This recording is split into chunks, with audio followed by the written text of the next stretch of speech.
Hi everyone, today in this video I'll explain what serializability is, why it is important and how it works. So let's start. What is serializability? Serializability means making sure that when multiple transactions run at the same time, their final result should be the same as if they were executed one by one. This prevents errors and maintains accuracy in database. Why it is important and why do we need it? Imagine two people withdrawing money from the same account at the same time. If transactions are not properly controlled, the balance could become incorrect. Serializability helps avoid such problems by keeping transactions in order. Now let's get into its types. Serializability is of two types. First one is conflict serializability. In this, we check if two transactions are interfering with each other.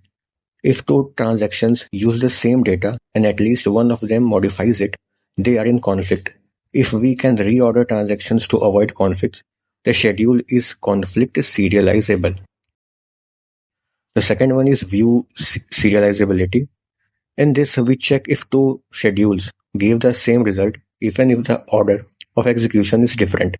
If the transactions read, write, and depend on each other in the same way, we call the schedule view serializable. Now how to check serializability? We can check if a schedule is serializable using a precedence graph. We create nodes for transactions and edges for dependencies. If the graph has a cycle, the schedule is not serializable, and if there is no cycle, it is serializable. To conclude, serializability helps databases run multiple transactions correctly. We saw two types and how a precedence graph helps check it.